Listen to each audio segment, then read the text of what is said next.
আফ্রিকারই দুইটা ক্লাবের খেলা। এখন এই ক্লাব দুইটার আবার বাণিজ্যিক কনফ্লিক্ট আছে দুইজনের মধ্যে। এখন এটা একটা ইগোর বিষয়। 1990 একটা ম্যাচ আয়োজন করা হয় এই দুই ক্লাবের মধ্যে।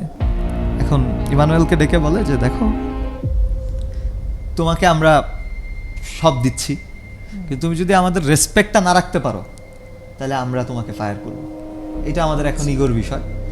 তুমি কিভাবে তোমার টিম সাজাবা আমি জানি না, আমাদেরকে এখান থেকে পরিত্রাণ দিতে হবে। এই ম্যাচ আমরা জিততে চাই।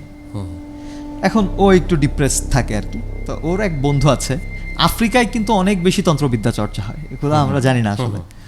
তো ওর এক বন্ধু আছে, ওর বন্ধুর সাথে ও শেয়ার করে যে আই থিঙ্ক আমার ক্লাব ফুটবলের ক্যারিয়ার শেষ হতে যাচ্ছে। কারণ হয়তো জিতবো হারবো সেটা বিষয় না, কিন্তু এইটা তো একটা মেন্টাল প্রেশার একজন প্লেয়ারের জন্য, যে আপনি যখন চিন্তা করবেন আমাকে জিততেই হবে, তো আপনি এমনি মেন্টালি প্রেশারাইজড হচ্ছেন, আপনি খেলবেন কি। তো তখন তার বন্ধুকে সেটা শেয়ার করে যে আমি এখন কি করব। তো তার এই বন্ধু বলে যে দেখো, অনেক ধরনের প্র্যাকটিস তো আছে, তুমি ভালো খেলো আমি জানি, কিন্তু আমি একটু সেফ করতে চাই বিষয়টাকে, একটু সেফটি দিতে চাই। কারণ ওর কাছে ওয়ে নাই, কি করবে, চলো। তো ও এক তান্ত্রিকের কাছে যায়। তান্ত্রিক শুধু ওর কথা শুনে বলো যে তুমি চলে যাও, আমি এটা তুমি সময় মতো তোমার যেটা হওয়ার এটা হবে, তুমি আমাকে বিরক্ত করো না, এখন চলে যাও। তো ইমানুয়েলকে আর ওর বন্ধুকে পাঠায় দেয়। তো ও তো এটা নিয়ে বেশি কনসার্ন না। এখন ও মোটামুটি ধরে নিছে যে ওর ক্লাব ফুটবলের ক্যারিয়ার মোটামুটি শেষ, সেই ম্যাচ জিতলেও সে হয়তো এখানে এন্ড করবে, এরকম তার একটা চিন্তা হয়েছে। ও মাঠে নামার ঠিক কিছুক্ষণ আগে একটা অপরিচিত লোক এসে তাকে একটা অদ্ভুত ধরনের বস্তু দিল, খাবার জিনিস, বোঝা যাচ্ছে যে এটা খাওয়ার জিনিস, কিন্তু এটা কি এটা সে বুঝতে পারলো না। শুধু দিয়ে বললো যে এটা তুমি খাও, খেলা তোমার নিয়ন্ত্রণে থাকবে।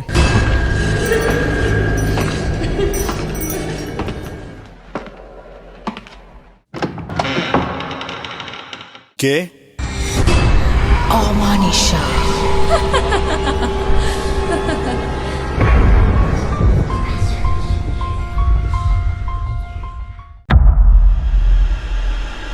আসসালামু আলাইকুম, শুনছেন এবং দেখছেন অমানিশা। আজকে অমানিশার 32তম পর্ব। এই 32তম পর্বে এসে আমরা আরও স্বাবলম্বী হয়েছি। আমাদের অমানিশার যে ধরনের স্টোরি বা ঘটনা যেটাই বলি না কেন, আমরা যেটা শেয়ার করছি সেটা আপনাদের যে একটা সমর্থন পাচ্ছি, সেই বিষয়টা নিয়ে আমরা আসলে অনেক আনন্দিত থাকি। বিশেষ করে এটা হরর শো, বাট কিছু ক্ষেত্রে আমরা খুবই ফ্রেন্ডলি হয়ে যাই আপনাদের সাথে।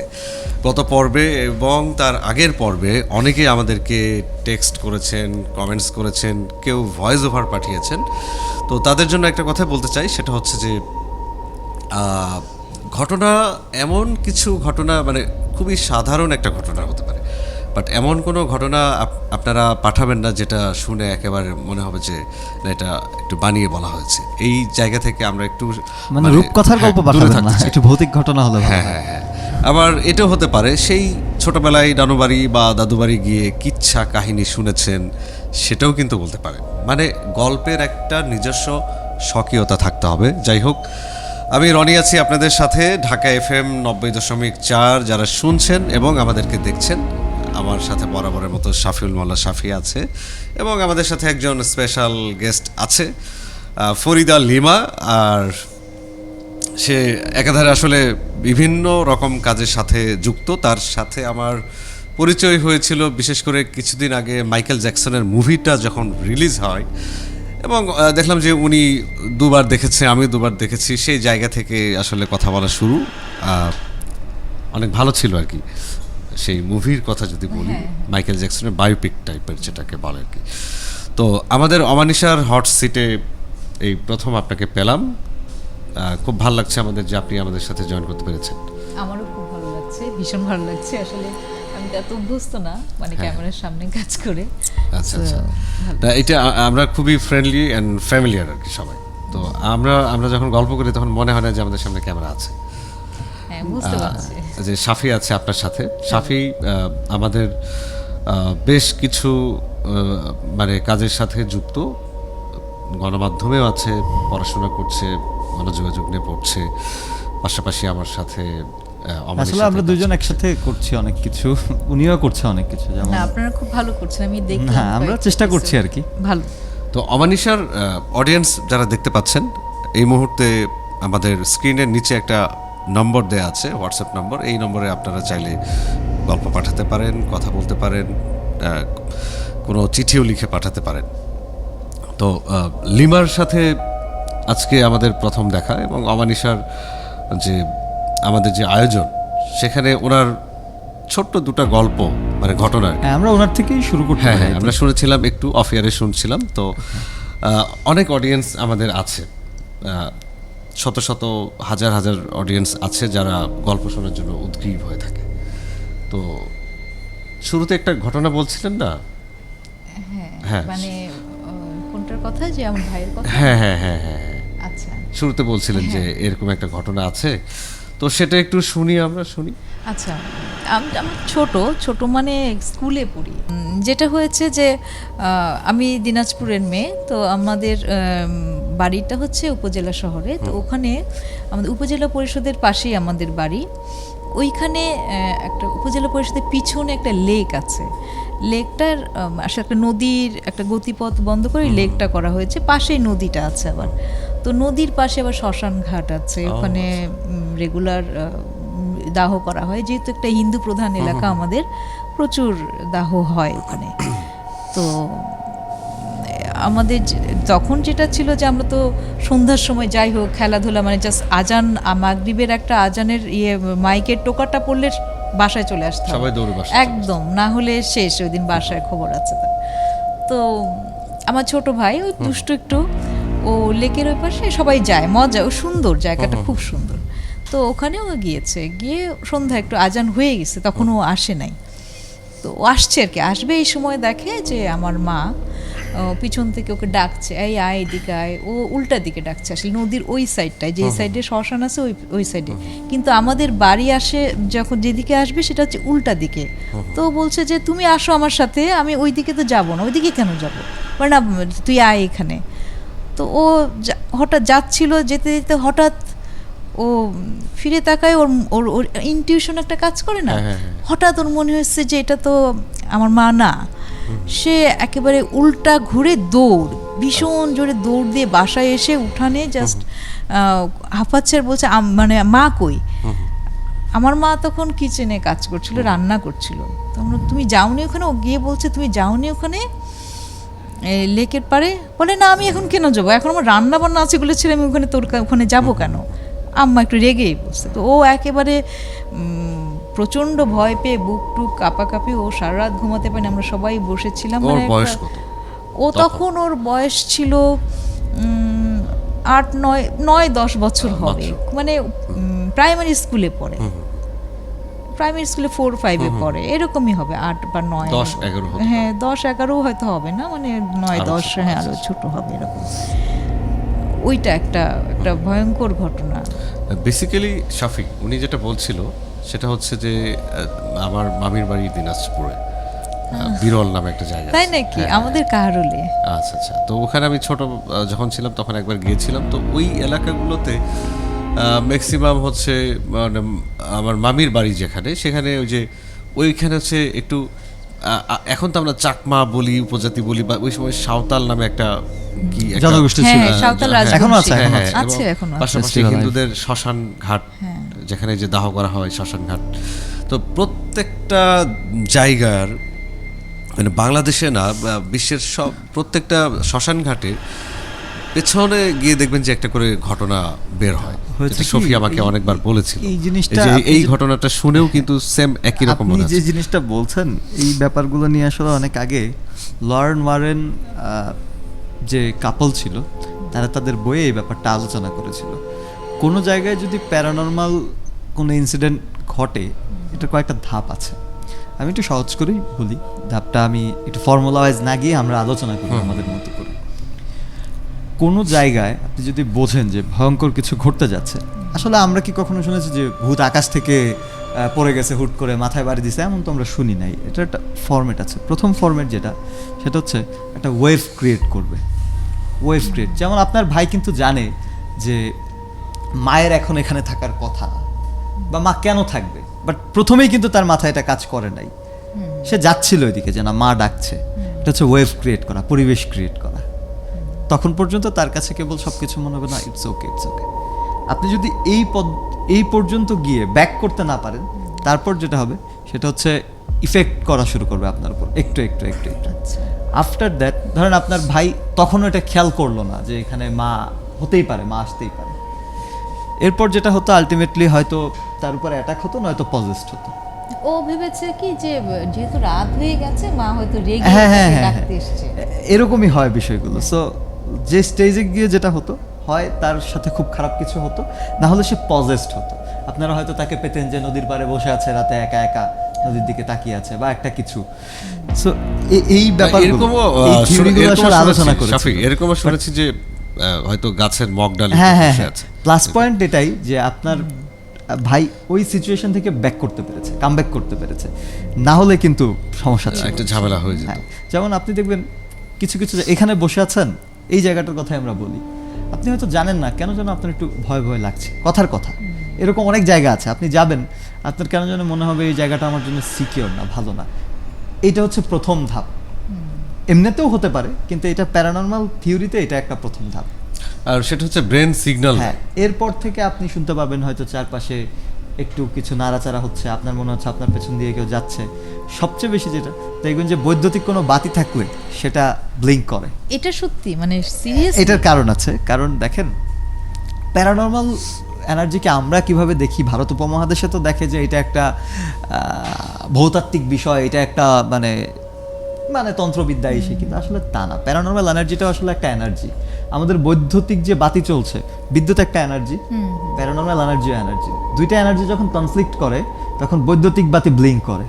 এবং ম্যাক্সিমাম বলিউড মুভিতে এই কারণে দেখবেন আমি হরর মুভিতে দেখেছি, আমি ভাবলাম এটার সাথে না, এটা ইনক্লুডেড, কারণ দুইটা এনার্জি যখন কনফ্লিক্ট করে তখন ইভেন আপনি দেখবেন যে যখন একটা প্যারানর্মাল এনার্জি, এটা তারও সমস্যা, আপনি দেখবেন প্যারানর্মাল এনার্জি যখন কোথাও ইন করে তখন ওখানে আসলে বৈদ্যুতিক বাতি তার জন্য একটু বিব্রতকর হয়ে যায়, পাশাপাশি বিদ্যুতের জন্য এটা বিব্রতকর, মানে দুইটা এনার্জি কনফ্লিক্ট করে।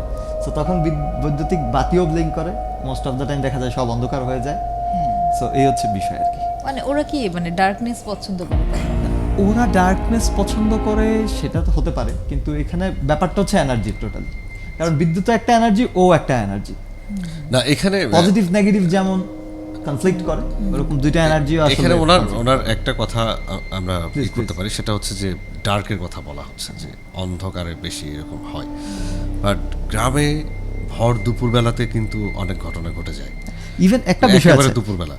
আপনার কথা যৌক্তিক এই কারণে, আলোও কিন্তু একটা energy, light is also energy, right? So বিষয়টা হচ্ছে আপনি পাশাপাশি দুইটা শক্তি তো রিপ্লেসমেন্ট হওয়া সম্ভব না। তো যেখানে অন্ধকার থাকে সেখানে হয়তো প্যারানর্মাল এনার্জি একটু বেশি, স্বাভাবিকভাবে সে একটু বেশি ইয়ে পায়, কারণ আলো একটা এনার্জি। বুঝতে পারছি। আলো আরেকটা ঘটনা বলতে চাচ্ছিলেন, কি যেন আরেকটা আচ্ছা, ঘটনা ছিল সেটা ওইটা আমি শুনেছি, আমার দাদি গল্প করতো। দাদি, আমরা দাদির কাছেই আসলে বড় হয়েছি মূলত। তো দাদি বলতো যে আমার দাদা মারা গিয়েছেন অনেক আগে, মানে আমার আব্বা যখন 10 মাসের পেটে, 9 মাসের পেটে তখন মারা গিয়েছে। মানে হঠাৎ অনেক আগে, মানে তখন হঠাৎ 3 দিনের জ্বরে মারা গিয়েছে আমার বাবার বাবা। তো ওই সময়ে তার কিছুদিন পরেই আমার বাবা হয়েছে। তো বাবা হয়েছে গ্রামে রুমে শুয়ে আছে, শীতের সময় হয়েছে এটা বলেছিল দাদা। একদম দিনাজপুরের শীত, মাঘ মাসের শীত, এরকম। দিনাজপুরে তো অনেক শীত, এটা তো উত্তরবঙ্গ, হ্যাঁ অনেক শীত। তোর মধ্যে হঠাৎ আমার দাদি মানে কে যেন বলছিল ধাক্কা দিয়ে, এরকম করে বলে না যে এই এখনো ঘুমিয়ে আছো, বাচ্চাটা যে ঠান্ডা লাগছে অনেক। তো দাদি হঠাৎ ঘুম ভেঙে সে পাশে দেখে সত্যি শুধু অত ছোট বাচ্চার গায়ের যে লেপটা আছে না, ওটা সরে গিয়েছে এবং গা ঠান্ডা হয়ে আছে। তো এটা আমার দাদি বলেছিল। আরেকটা শুনে ফেলি। আরেকটা হচ্ছে এটা অনেকেই সাক্ষী, মানে এইটার একদমই শুধু মনে করার ব্যাপার না। এটা আমার বড় বোন যখন ছোট, 2 মাস বয়স এরকম হবে, তো রুমের মধ্যে দুপুরবেলা ওই যে উনি বললেন, আমার মনে পড়লো এখন, ঘুমানো ছিল, মানে ঘুম পাড়ানো ছিল, আর আমার মা দাদি ওরা যেটা করে রান্না বান্না করছে, বাকি বাইরের সব কাজ করছে। হঠাৎ করে একটা চিৎকার, বাচ্চার কান্না। তারপরে রুমে গিয়ে দেখে আমার আপু, বড় আপু নাই, রুমের মধ্যে নাই, খোঁজাখুঁজি, প্রথম সন্তান আর কি। তারপরে ওই রুমের মধ্যে আপনি জানেন মানে বাড়ির মধ্যে এরকম থাকে না, কলাম থাকে কিছু এরকম, যে আগের দিনের ব্রিফ কেস, তারপরে ব্যাগগুলো আছে না, ট্রাঙ্ক, ওগুলো ওইখানে তুলে রাখে, হ্যাঁ, কাঁথাটা, তো ওগুলো ওইরকম ওই একটা জায়গা থাকে ওখানে। আমি এটাও দেখেছি যে গ্রামের বাড়িতে এরকম হাঁড়ি পাতিলও রাখা হয়। হ্যাঁ হ্যাঁ, ওখানে বক্স ছিল, আম্মার বিয়ের অনেকগুলো বক্স টক্স থাকে না, ওগুলোর মধ্যে তো খুঁজে পায় না, পরে হঠাৎ করে ওইখানে তোলা, এবং আপু হচ্ছে ঘুমিয়ে আছে ওখানে। তো এটা নিয়ে এটা সবাই দেখছেন, ওইটুকু বাচ্চা তো ওখানে উঠতে পারে না হঠাৎ করে এর মধ্যেই, এইটা কিভাবে সম্ভব? পরে আমার দাদি তো এগুলো বিশ্বাস করে, সে বলছে ওই প্রথম নাতি তো, ওর দাদা ওর সাথে একটু দুষ্টামি করলো, এইসব উনি বলে টলে। আগের মানুষ কিন্তু সাহসী ছিল, এত এরা এগুলো কি খুব নর্মালি নিত, মানে হ্যাঁ ভূত তো থাকবে, জিন তো থাকবে। এখানে একটু যুক্ত করি শাফি, আপনার মনে আছে যে বেশ কয়েকটা পর্বের আগে আমি কোনো একটা পর্বে বলেছিলাম যে ছোট একটা বাচ্চাকে নিয়ে একটা ঘটনা বলেছিলাম, যে ওই বাচ্চাটার প্যারানর্মাল সমস্যা হয়। সেটা হচ্ছে যে হয়তো রাত 2টা বা 3টা বেজে গেছে, ওই সময় সে বেডরুম থেকে বের হয়ে ডাইনিং টেবিলের উপরে উঠে বসে থাকে। আবার হচ্ছে যে কাপড় রাখা আলনা, যেটা বলি আমরা, আলনা বেয়ে উপরে ওই কাঠের আলনার উপরে উঠে বসে থাকতো। তো এইগুলো কিন্তু আসলে পজেসড হওয়ার, ওই যে শাফি একটু আগে যেটা বলছিলেন, আছে বাচ্চারা এই বিষয়গুলো কেন, আপনি দেখবেন অ্যাজ ইউজুয়ালি ধরেন একটা বাসায় কোনো প্যারানর্মাল একটা ইস্যুজ আছে, এটা বাসার বড়দের আগে বাচ্চারা টের পাবে। এটা সে হয়তো বুঝবে না এটা প্যারানর্মাল ইস্যুজ, বাট ও টের পাবে এবং ও সাফারার হবে। এটার একটা কারণ আছে। এটার কারণটা হচ্ছে আপনার আউট সেন্স যত বেশি ইনঅ্যাক্টিভ থাকবে, আপনার সিক্স সেন্স তত বেশি অ্যাক্টিভ থাকবে। এখন বাচ্চার মাথায় রাজনৈতিক চিন্তা নেই, কিভাবে ফ্যামিলি লিড করতে হবে ওই চিন্তা নেই, সো ওর সিক্স সেন্স অনেক বেশি অ্যাক্টিভ থাকে। এবং আমাদের 3 ডাইমেনশনাল ওয়ার্ল্ডের বাইরে যে এনার্জিগুলো থাকে, যেমন 3 ডাইমেনশনাল ওয়ার্ল্ড তো আমরা বললাম, যেমন আপনি আমি, আমাদের বডি, এখন সোল তো 3 ডাইমেনশনাল ওয়ার্ল্ডের বাইরে, ও সিক্স সেন্সকে বেশি কানেক্ট করতে পারে। এই কারণে যেটা হয় দেখবেন যে আমি এটা অনেক ক্ষেত্রে শুনেছি যে বাচ্চারা সবচেয়ে, মানে বাচ্চাদের নিয়ে এই ধরনের ঘটনার আসলে শেষ নাই। এবং আপনি যে বাচ্চাটার কথা বললেন, সবচেয়ে বড় সুবিধা হচ্ছে সে কিন্তু মানে সে কিন্তু এক্সপ্লেন করতে পারবে না কে তাকে ওখানে উঠিয়েছে না। সো এইটা একটা বড় প্লাস পয়েন্ট এনার্জিগুলোর জন্য। আচ্ছা, এরপরে কি হয়েছিল সেই বাচ্চাটার?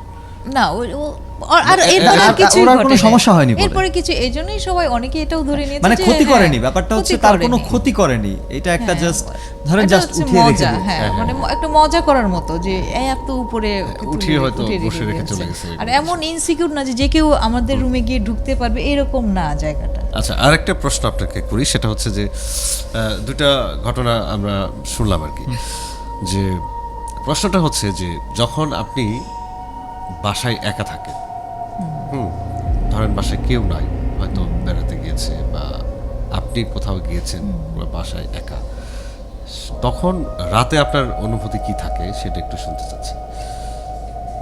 আমার বেসিক্যালি আমি খুব সাহসী, মানে খুবই সাহসী, কিন্তু মানে মৃত্যু 1-2টা হয়তো আমি এক্সপিরিয়েন্স করেছি। যে আমার এক বন্ধু ছিল, মারা গেছে, আমি তখন ঢাকায়, আমাদের পাশের বাড়ির, কিন্তু ও খুব মানে গাছের ব্যাপারে খুব ইয়ে ছিল, লিচু হলে এনে দিত, মানে ওর খুবই অন্যরকম আন্তরিক, মানে কর্ডিয়াল, অনেক খুবই কর্ডিয়াল, এবং সবসময় খোঁজ খবর নিত এসব। ও মারা যাওয়ার পরে আমার মানে সারাক্ষণ আমি এক ধরনের মানসিক সমস্যার মতো হলো, মানে মনে হতো কি যে বোধহয় পাশে এসে বলছে, ও আগে করতো কি, আমাদের বাড়ির যে গ্রিল আছে বারান্দার গ্রিল, বাইরের দিকে একটা গেট আর ভিতরের দিকে আরেকটা, ও হয়তো লিচু নিয়ে, এই লিমা দেখ এই যে লিচু আনছি রে তোর জন্য, ওর বাগান ছিল, ওই বাগানের লিচু, এটা খুব ভালো কিন্তু খাবি, এরকম হঠাৎ করে। আমি জানতে চাচ্ছিলাম যে কি হয়েছিল, মানে মারা গিয়েছে, মানে হেপাটাইটিস হয়েছিল, এই কারণে অল্প বয়সে মারা গেছে আসলে। হ্যাঁ, কত বছর বয়সে মারা গেছে? ওর 24-25 বা এরকম হবে, ইয়াং ছিল, এই কারণেই হয়তো। মানে ওর মারও খুব অন্যরকম, মাসি একেবারেই ওই সময় মানসিকভাবেই বিপর্যস্ত ছিলেন আর কি। আমি বলবো যে উনি এরকম মারা যাওয়ার পরে শ্মশান, ওই যে হিন্দু ওরা পুড়েছে, তো মাসি ওখানে যেত, মানে ভোর ফজরের নামাজেরও আগে, মানে আজানের আগে এই আশায় যেত যে শ্মশানে ওরা ধরে নেয় যে অতৃপ্ত আত্মারা ভূত হয়, যেহেতু ওর বিয়ে বাচ্চা কিছু হয় নাই, একটা ইয়াং ছেলে, ও বাঁচার খুব আগ্রহ ছিল, মানে ও বাঁচতে চাচ্ছিল ভীষণ, যে ভালো চিকিৎসা হবে করবে, চিকিৎসা করিয়েছে যতটা সম্ভব, কিন্তু আসলে লিভার ড্যামেজড হয়ে গিয়েছে আর হয় নাই ওটা। তো মাসি ওখানে ভোরবেলা প্রায় মাসের পর মাস যেত যে ছেলেকে ভূত হয়ে হলেও দেখবে। ও আচ্ছা আচ্ছা, মানে এইরকম। আর ও মায়ের ভালোবাসার একটা, হ্যাঁ, আর ও আসলে আমাদের পাড়ায় খুব জনপ্রিয় ছিল, আচ্ছা, বাচ্চারা খুব পছন্দ আচ্ছা, করতো, এই একটা ব্যাপার আছে। এই যে বলছিলাম যে যে একা যখন থাকেন সেটা নিয়েই গল্পটা আসছিল। এটা হচ্ছে কি আমার বলি, আমার ননদ হঠাৎ মারা গেল করোনার মধ্যে। ও খুব আমার কাছে আসতো সাজগোজ করার জন্য, ভাবি লিভাবি বলতে, লিভাবি বাসায় সাজে, মানে একা থাকেন সময় কি এমন যে আপনি তাদের অস্তিত্বটা টের পান? আমি ওর ব্যাপারে টের পেয়েছি। আমার শ্বশুর মারা গেছে, আমি কিছু আমার কিছু কিভাবে কিরকম হয়েছিল সেটা একটু শুনুন। আমার ও ঠিক মারা যাওয়ার 7 দিনও হয়নি, তখন করোনা ওর মধ্যে এসে বলছে, লিভাবি আজকে কফি খাবো তোমার হাতে। সেটা কি রাতে? ও আসছিল বিকেলের দিকে, বৃষ্টি হচ্ছিল, কোথাও বের হবে, তখন আসছিল। এসে ও মানে আমি কফি বানিয়ে দিলাম, অনেকক্ষণ গল্প হলো, অনেক কথা হলো ড্রয়িং রুমে। তারপর থেকে আমার একটু লাগে, মানে ও মারা যাওয়ার পরে ওই জায়গাটায় আমার আমি ভয়, মানে কি আমি যখন হাঁটি আমার মনে পিছিয়ে পিছিয়ে কেউ আছে, সাথে আছে, এইটা আমার লাইফে প্রথম। এবং অনেকভাবে করছি, ইভেন মাঝে মাঝে ঘুমানোর সময় মশারি টানালেও একা থাকলে মনে হতো যে একটা কিছু চলছে, একটু ভারী লাগতো, কেমন। এখনো কি সেই ফিল? এখন আর হয় না। প্রথম 2 বছর 3 বছর মানে দীর্ঘতম সময় আমার এরকম লাগছে, এখন আর ওরকম। আচ্ছা, একটু আগের গল্পে যেতে চাচ্ছি, সেটা হচ্ছে যে আপনি বলছিলেন যে হিন্দুদের মধ্যে বা কিছু একটা বলছিলেন যে অতৃপ্ত আত্মা, মানে যারা আর্লি অকাল মৃত্যু যাকে বলে, এরকম কিছু হলে সেটা অতৃপ্ত আত্মা হয়ে আসে, কি কিছু একটা বলছিলেন। শাফি, এটা এইটা হয়েছে কি, আমি আপনাকে বলি, এটা পৃথিবীর প্রত্যেক দেশে এক একটা কিছু কিছু নিজস্ব রিলিজিয়াস পার্সপেক্টিভ। যেমন ভারত উপমহাদেশের যে হিন্দু ধর্মীয় বিশ্বাস বা ভারত উপমহাদেশের যে অন্যান্য ধর্মীয় বিশ্বাস, সেটা অন্যান্য সাবকন্টিনেন্টালে একই ধর্ম, কিন্তু বিশ্বাস একরকম না। এখন বিষয়টা হচ্ছে, আপনি যে বললেন, আসলে প্রকৃতি থেকে কিছুই হারিয়ে যায় না। আমরা যে একটা নিঃশ্বাস নেই, সেটাও আবার গাছ কিন্তু অ্যাকসেপ্ট করতেছে। মানে সবকিছু তো আপনি পৃথিবী থেকেই নিচ্ছেন, পৃথিবীকেই দিচ্ছেন। এখন একটা বিষয় হচ্ছে, একটা মানুষ, এবং এখানে একটু যুক্ত করছি, থামিয়ে দিচ্ছি, এখানে একটা বৈজ্ঞানিক প্রমাণও কিন্তু অনেকে দেয় এভাবে যে ধরেন আমরা যখন ফোনে কথা বলি, এই ভয়েস নাকি বাতাসে সবসময় থেকেই যায়। অবশ্যই এটা ওয়েভ, এটা থাকবেই, পৃথিবীর বাইরে যাওয়ার তো সুযোগ নাই। তার মানে হচ্ছে আমাদের মৃত্যু হলে আমাদের সোলটা কোথাও না কোথাও থাকবে। এখন এটা তো আমাদের ধর্মে বলাই আছে। এখন যেটা বিষয় হচ্ছে, শ্মশান একটু মিস্টেরিয়াস প্লেস এটা সবসময়। এখন এখানে অনেকগুলা কারণ আছে। আপনাকে এখন এইটা নিয়ে যদি আলাপ করে, দেখা যাবে যে আমাদের থিওরি অনেক কিছু আলাপ করতে গেলে অনেক সময় লেগে যাবে, বাট ওভারঅল আমার মনে হয় মানুষ এইগুলা জানে। বিষয়টা হচ্ছে কি, দেখেন, একটা জায়গায় আপনি রেগুলার যখন মানুষকে দাহ করছেন, একটা বিষয় দেখেন, আপনি শ্মশানে কখনো উৎসব দেখেছেন? না। আমরা একটা ব্যাপার নিয়ে এখানে অনেক আলোচনা করেছি এই অমানিশা স্টেজে, যে পৃথিবীতে প্যারানর্মাল এনার্জি বা নেগেটিভ যে এনার্জিগুলো, সেগুলোর উৎপত্তি হয় মানুষের স্যাডনেস থেকে। ও আচ্ছা। সো শ্মশান, তারপরে আমরা যদি বলি যে না, স্যাড মানেও তো নেগেটিভই বোঝাচ্ছে। ইভেন আপনি একটা অবশ্যই নেগেটিভিটি, মানে মানুষের ইমোশন, এই যে তার হাহাকার, ধরেন একজনের প্রিয় মানুষ চলে গেল, এই যে শ্মশানে তার যে হাহাকার, এটা তো শ্মশানে থেকে যাবে। ইভেন আপনি দেখবেন, এই কারণে আমি কিছু কিছু রিলিজিয়াস দেখেছি যারা মানুষের মৃত্যুর পর স্যাড হতে, মানে যেখানে তাকে সমাধি, মানে যার সমাধি হবে, সেখানে স্যাড হতে টোটালি নিষেধ করা হয়েছে। টোটালি তাকে হ্যাপিনেসের সাথে, মানে বাদ্য বাজনা করে ডান্স, একদম একদম তাকে সুন্দর করে তার শেষকৃত্য সম্পাদনা করে তুমি চলে এসে তারপর স্যাডনেস তুমি ইয়ে করো। এটা ওখানে তো কোনো- আমাদের ধর্মেও এটা বলা আছে Right, যে যে কেউ কান্না মারা করা গেলে যাবে না। কান্নাকাটি কবরের করো। কাছে কান্না করা যাবে না। হ্যাঁ, এই বিষয়গুলো হয় কি, এইগুলো আপনার মানে negative কিছু একটা- এনার্জি Energy ক্রিয়েট টা, করে। না? এখন আমরা তো সবকিছু চিন্তা করি যে ধর্ম বলেছে ঠিক আছে তাহলে আমিও ব্লাইন্ডের মতো ফলো করছি, বিষয়টা তা না। আপনি দেখেন পৃথিবীর প্রত্যেকটা ধর্ম, নট অনলি আমি পার্টিকুলার ধর্ম বলছি না, পৃথিবীর প্রত্যেকটা ধর্মে এমন এমন কিছু বিষয় আমি দেখেছি যেগুলো আসলে মানে অ্যাজ ইউজুয়ালি বুঝরু কিনা, মানে এইগুলার খুব সায়েন্টিফিক্যালি ট্রুথ, এবং আমি দেখেছি এগুলোর প্রয়োজন আছে অনেক ধর্মে, পৃথিবীর ম্যাক্সিমাম ধর্মে। সো এই কারণে আমার মনে হয় যে পৃথিবীর সবগুলো ধর্ম কোথায় যেন গিয়ে কানেক্টেড, মানে মানুষের ইয়েটাকে বুঝে, মানুষের সেটাই যে- সেটাই। মানে এখানে বোঝা যাচ্ছে যে সব ধর্মই তো একই রকম বার্তাই দিচ্ছে হ্যাঁ, যে হ্যাঁ। ভালোকে ভালো বলছে, Right. খারাপকে খারাপ বলছে। Even এইরকম ক্রিশ্চিয়ানরা একটা- যেটা করে, হ্যাঁ। আমরা যে দেখি যে তারা কেন কফিনের মধ্য দিয়ে দেহ সৎকার করে, তারা কিন্তু কফিন ইয়ে করে হ্যাঁ, কফিনে প্যাক করে তারপরে তাদের একটা বিলিভ আছে যে যে লোকটা চলে যাচ্ছে হ্যাঁ হ্যাঁ, সে যেন ভালো বাই থাকে। চান্স সে আবার ব্যাক করতে পারে। হ্যাঁ হ্যাঁ। ওরা কিন্তু কফিন লক করে দেয়, এটা লক্ষ্য করেছেন? কফিন যেন কিন্তু ব্যাগ যেন না করে। ইভেন না না, ব্যাগ যেন করে নাকি না করে? ব্যাগ যেন না না করে, করে, কারণ কারণ সে তো তো back বন্ধ মানে করে তাদের দিল। একটা এরকম অদ্ভুত বিশ্বাস আছে যে যদি তার মধ্যে কোনো কিছুর অতৃপ্ততা থাকে হ্যাঁ হ্যাঁ হ্যাঁ। সে ব্যাক করতে পারে। এই জন্যে এই না, সেটা কি ব্যাক করে খারাপ কিছু করবে সেই অর্থে এখন বোঝাচ্ছে? স্বাভাবিকভাবে আপনার একজন মৃত মানুষ যদি ফিরে আসে সে কি ভালো কিছু করবে? সে তো তখন নেগেটিভ এনার্জির অন্তর্ভুক্ত হয়ে হ্যাঁ, গেছে, সে তো আর হ্যাঁ, হিউম্যান না। Right right. সো এই কারণে ওরা যেটা করে ওদের বডিটাকে প্রথমে লক করে। খ্রিস্টানরা বিশ্বাস করে যে বডি হচ্ছে প্যারানর্মাল অ্যাক্টিভিটির জন্য একটা শক্তি, কারণ একটা বাতাস এসে আপনাকে ধাক্কা দিতে পারবে না বা আপনার ক্ষতি করতে পারবে না।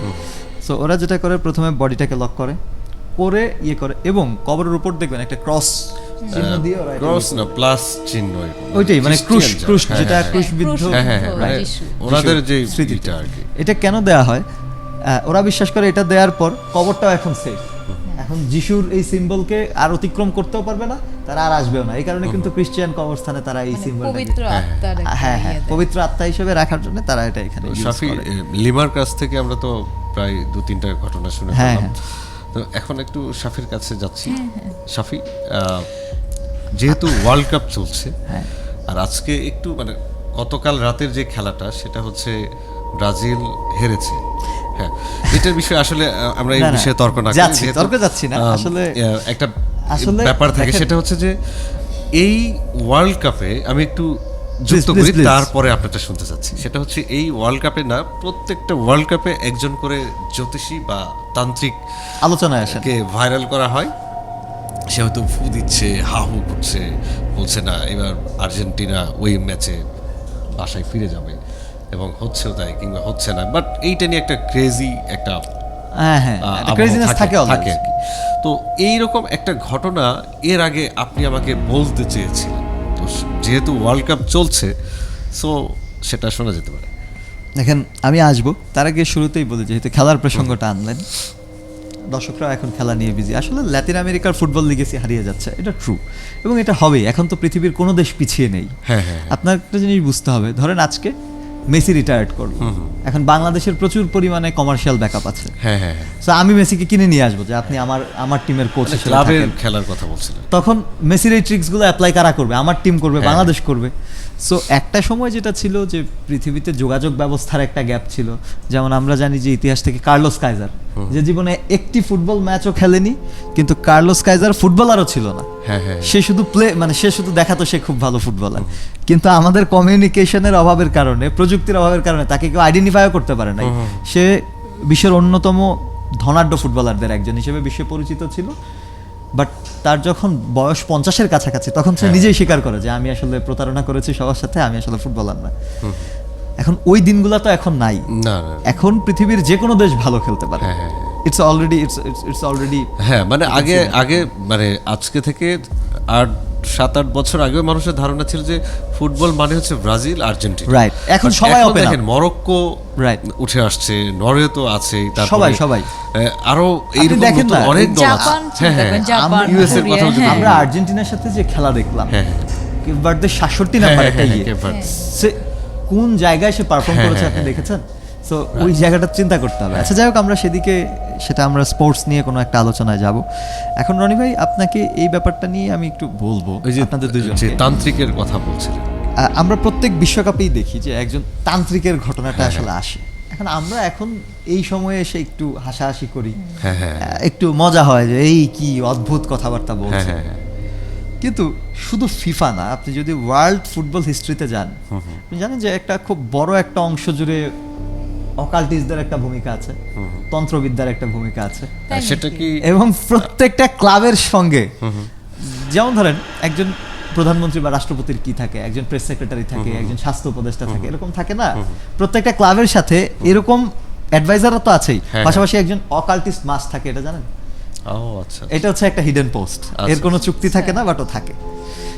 একটু তাহলে যুক্ত করতে হচ্ছে আমাকে please, এটা। তাহলে তো আমাদের পলিটিক্যাল সেখানে আমি যাবো। এনভায়রনমেন্টের মধ্যেও তো এই ধরনের সেখানে আমি character যাব। থাকে। শুধু পলিটিক্যাল না, আমরা যে বিশ্ব ওয়ার্ল্ড পলিটিক্স দেখি, হ্যাঁ, হ্যাঁ। আমরা শুধু পার্সনটাকে দেখি যে কথা বলে।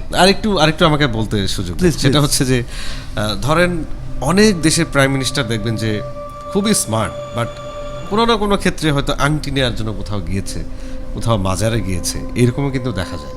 তখন অনেকে আমরা হাসাহাসি করি। তার মানে আপনার কথাটা ঠিক যে এই ধরনের আপনাকে কোনো- যদি এইটুকু বলে দেই যে বাংলাদেশেও, শুধু বাংলাদেশ না, আমি আপনাকে বলি, আমি যদি এশিয়ান ইয়ের কথা বলি, আমি কোনো দেশ পার্টিকুলারলি বলতে চাচ্ছি না, আমি শুধু বলে দিলাম এইটুকু যে এশিয়ার যতগুলো দেশ আছে এবং বিগত সময়ের যারা প্রধানমন্ত্রী ছিলেন, এখনকার যারা প্রধানমন্ত্রী ছিলেন, তাদের অনেকের অকাল্টিস্টের লিস্ট আমার কাছে আছে। তারা কোন কোন অকাল্টিস্টকে ফলো করতেন। এবং বাংলাদেশের একজন জনপ্রিয় বিশ্ববিদ্যালয়ের শিক্ষক আছেন, যিনি বিগত সময়ে বাংলাদেশের রাজনীতিতে খুব অ্যাক্টিভ ছিলেন, বিগত পলিটিক্যাল অনেক আন্দোলনে তাকে দেখা গেছে, কিন্তু সে আসলে অকাল্টিস্ট, এটা কেউ জানে না। আচ্ছা আচ্ছা। মানে শুধু তারাই জানে যারা এটা ইয়ে করেছে। আচ্ছা যাই হোক, আমরা সেদিকে হ্যাঁ। যাব অন্য এক সময়।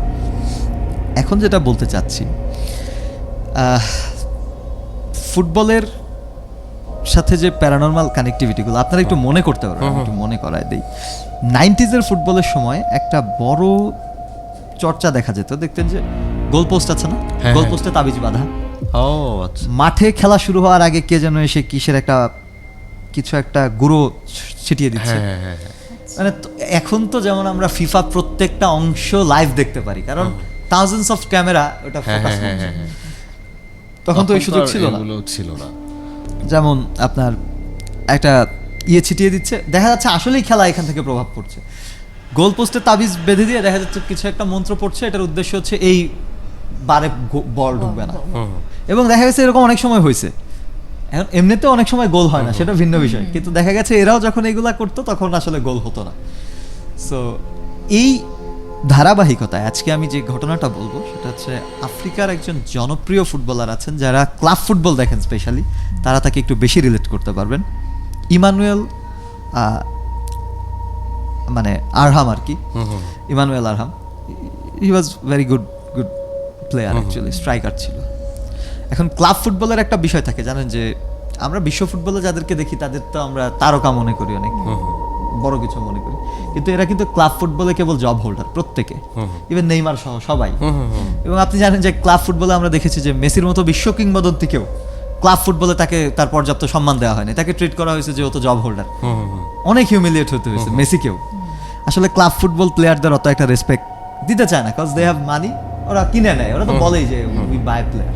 সো আর ওকে ওরা আর কি ক্লাব থেকে, আফ্রিকারই দুইটা ক্লাবের খেলা, এখন এই ক্লাব দুইটার আবার বাণিজ্যিক কনফ্লিক্ট আছে দুইজনের মধ্যে। এখন এটা একটা ইগোর বিষয়। 1990-এ একটা ম্যাচ আয়োজন করা হয় এই দুই ক্লাবের মধ্যে। এখন ইমানুয়েলকে ডেকে বলে যে দেখো, তোমাকে আমরা সব দিচ্ছি, কিন্তু তুমি যদি আমাদের রেসপেক্টটা না রাখতে পারো তাহলে আমরা তোমাকে ফায়ার করবো। এটা আমাদের এখন ইগোর বিষয়।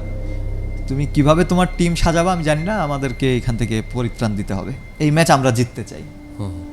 এখন ও একটু ডিপ্রেস থাকে আর কি। তো ওর এক বন্ধু আছে, আফ্রিকায় কিন্তু অনেক বেশি তন্ত্রবিদ্যা চর্চা হয়, এগুলো আমরা জানি না আসলে। তো ওর এক বন্ধু আছে, ওর বন্ধুর সাথে ও শেয়ার করে যে আই থিঙ্ক আমার ক্লাব ফুটবলের ক্যারিয়ার শেষ হতে যাচ্ছে, কারণ হয়তো জিতবো হারবো সেটা বিষয় না, কিন্তু এটা তো একটা মেন্টাল প্রেশার একজন প্লেয়ারের জন্য, যে আপনি যখন চিন্তা করবেন আমাকে জিততেই হবে, তো আপনি এমনি মেন্টালি প্রেশারাইজড হচ্ছেন, আপনি খেলবেন কি? তো তখন তার বন্ধুকে সেটা শেয়ার করে যে আমি এখন কি করব।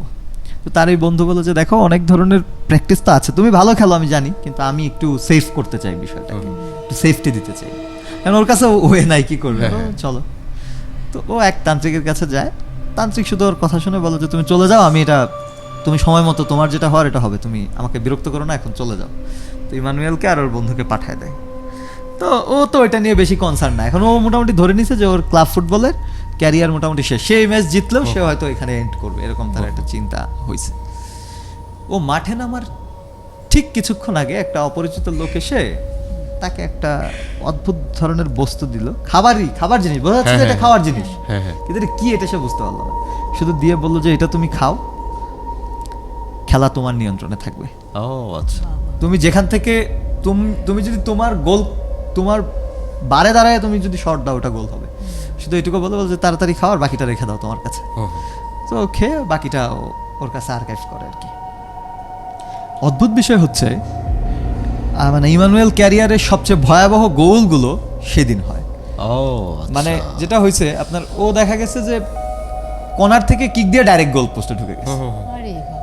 So, ও মানে ও খুব অবাক হচ্ছিল, এবং ওই দিন ও 3-1 গোলে ওদের জয় হয়। এটা আমি বলি, আমি ডেটও বলে দিই, 1990 ঠিক না 93 আফ্রিকান ক্লাব ফুটবলের হিস্ট্রিতে ইমানুয়েল আরহামের যে এই যে রেকর্ড, এটা এখনো আফ্রিকার জন্য খুব লিজেন্ডারি একটা রেকর্ড হয়ে আছে।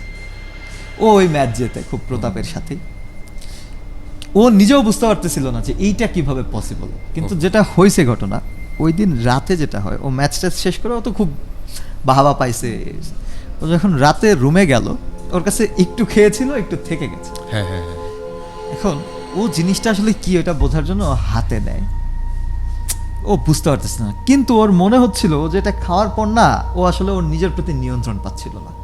আচ্ছা, ওর কেন জানি মনে হচ্ছিল সে অন্য কারো দ্বারা লিড হচ্ছে, মানে চালিত হচ্ছে। আচ্ছা না, যেমন আপনি এখানে বসে আছেন, হ্যাঁ, এটা আপনার ওন করা ফিলিং যে আমি এখানে বসে আছি, কিন্তু ধরেন আপনাকে কেউ এখানে বসিয়ে রেখেছে, সেই ফিলিংটা কেমন হবে?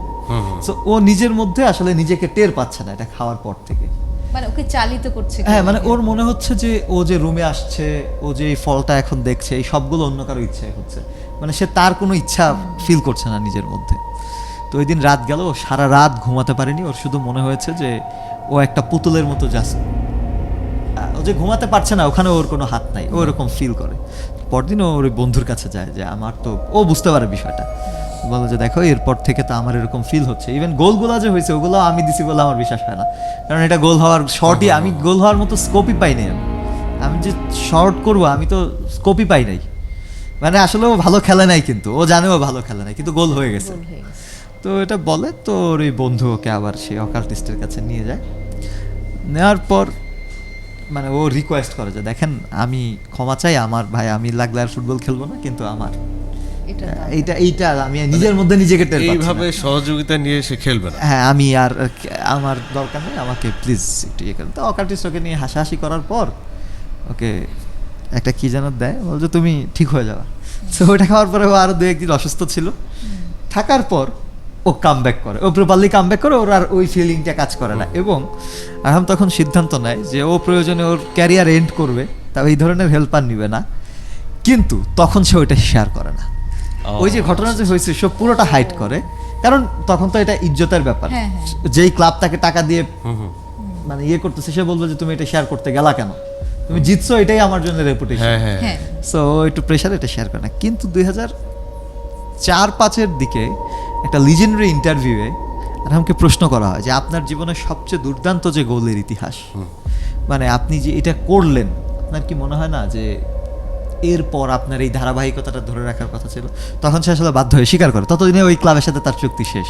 কিন্তু সে এই ইন্টারভিউটা আসলে কোথায় পাওয়া যায়? এটা আপনি পাবেন, এটা ফুটবল আর্কাইভ যতগুলোই আছে মোটামুটি সবাই এটা নিয়ে কাজ করেছে, আরহামের এটা নিয়ে।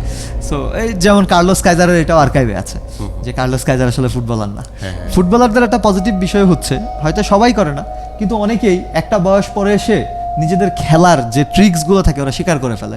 ম্যারাডোনা যে হাতে গোল দিয়েছিল, এটা সে স্বীকার না করলে আপনি ধরতে পারতেন, কেউ ধরতে পারতো না। সে স্বীকার করেছে। সো তখন আরহাম আর কি বলে যে আমি আসলে আমি প্রথমেই সবার কাছে সরি বলি, ওই দিনের গোলগুলো আসলে আমি করিনি, আমি জানি না কিভাবে গোল হয়েছে।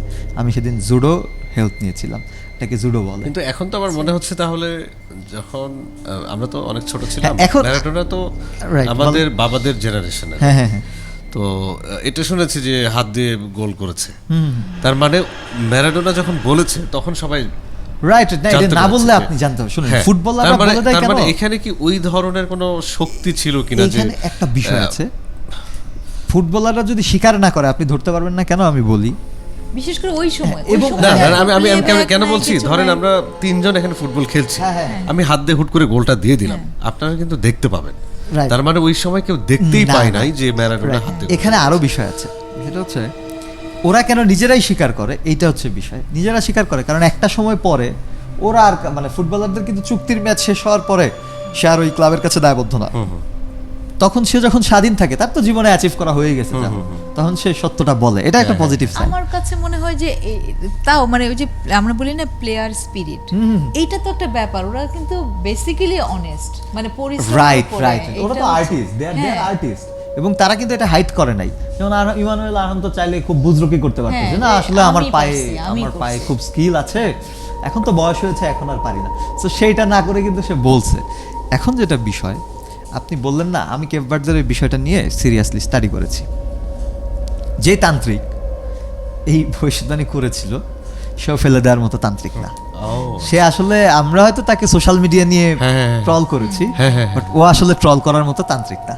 না মানে ওকে- অবয়বটা একটু হাস্যকর হ্যাঁ, বলেই হ্যাঁ, তো না, না, অনেকে ওটা আমাদের কাছে হাস্যকর রে ভাই। হ্যাঁ, হ্যাঁ। বিষয়টা হচ্ছে, এখন দেখেন, আজকে থেকে যদি ধরেন আজকে থেকে 10,000 বছর আগের প্রোটোকাল্টিক যুগের একজন মানুষ আপনার কাছে আসলো, আপনার ড্রেস আপ তার কাছে হাস্যকর হবে, না, আমার ড্রেস আপ ঠিক তার আছে, কাছে কিন্তু হাস্যকর আমার হবে। কাছে কেন যেন মনে হয়েছে যে সত্যিকারের তান্ত্রিক কখনো এইভাবে উদ্ভট ভাবে লাখো দর্শকের মানে কোটি কোটি দর্শকের সামনে এসে একটু আপনি বললেন ই না, করবে ও সেটা- তো আসে নাই সামনে, ওকে তো মিডিয়ার সামনে নিয়ে আসছে। আপনি কি এখনো সেই তান্ত্রিকের ইন্টারভিউ কোথাও দেখছেন?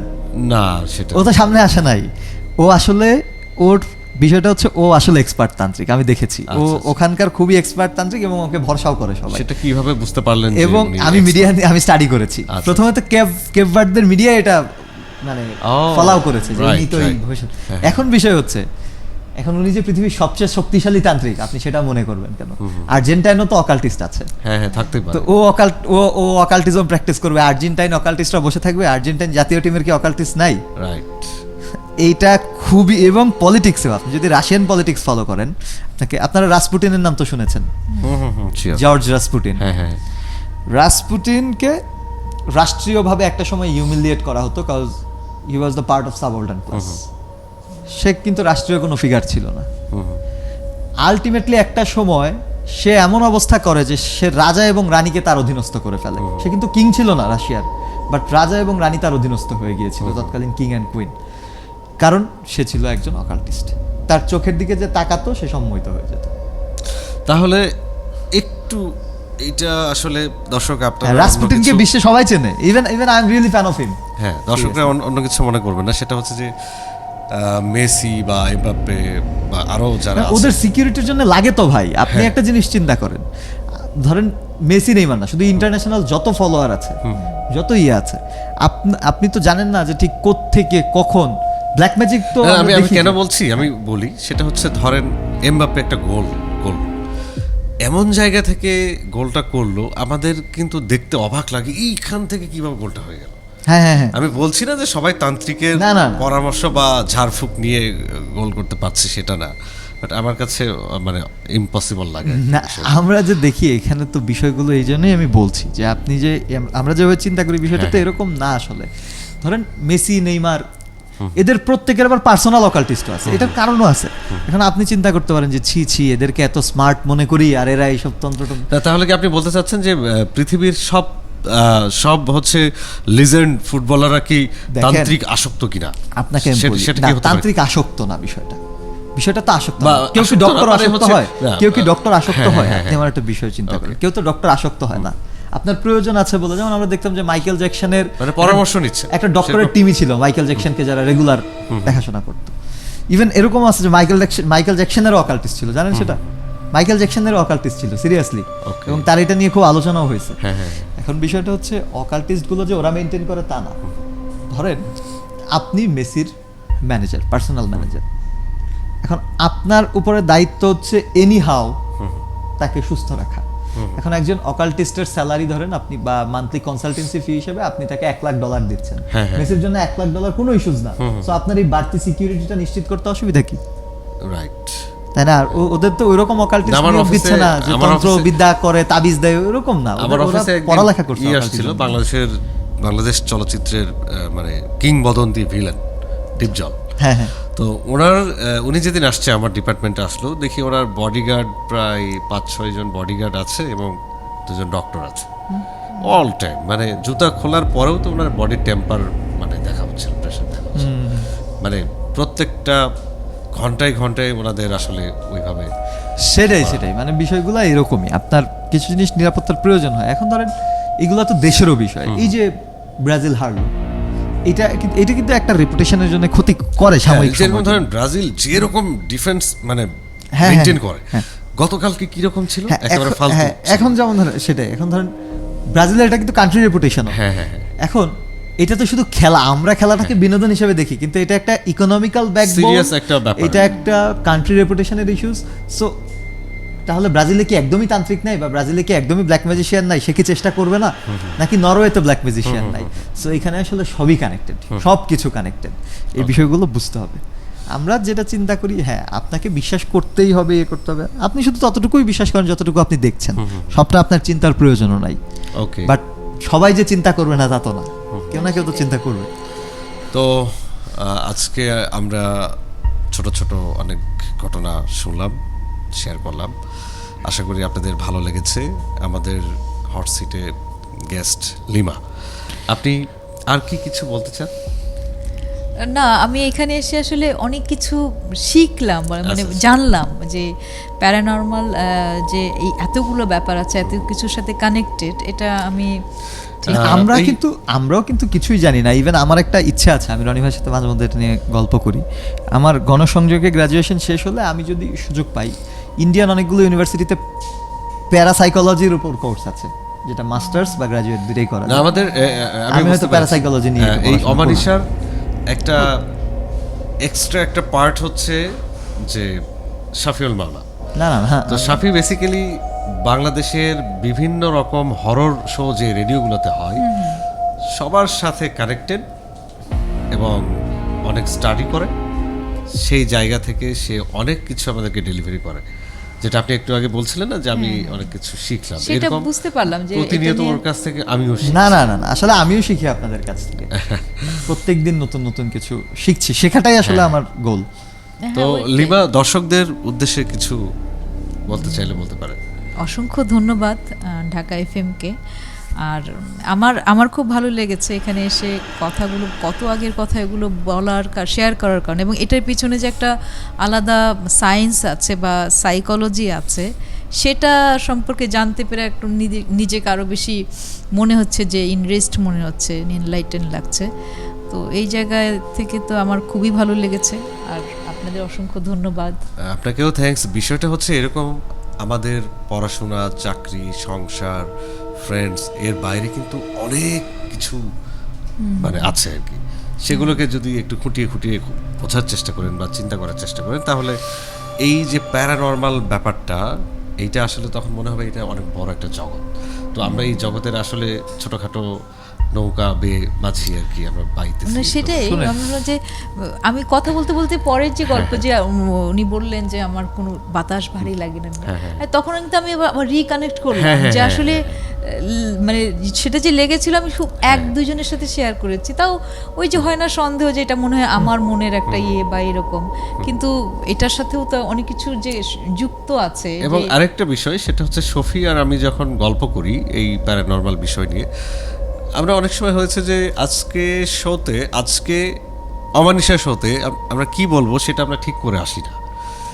আমরা গল্প করতে করতে, যেরকম ধরেন আপনি দিনাজপুরের একটা গল্প করছেন, ওইখান থেকে আপনার এক ননদের গল্পে ঢুকে গেলেন, আবার আমাদের সাথে কথা বলতে বলতে কোনো এক ফ্রেন্ডের কথা মনে পড়লো যে অল্প বয়সে মারা গিয়েছে বা রিলেটিভস যেটাই হোক, এইরকম আমাদের ঘটনার মানে একটার পর একটা ঘটনা বের হয়ে আসে। যেরকম ধরেন আপনি এই ঘটনাটা বলছেন এখানে, গ্রামের বাড়িতে বা আপনার কোনো রিলেটিভস বা যে কেউ এই শোটা দেখে তখন আবার আপনাকে বলতে পারে এই ওইখানে তো আরেকটা ব্যাপার ছিল এরকম।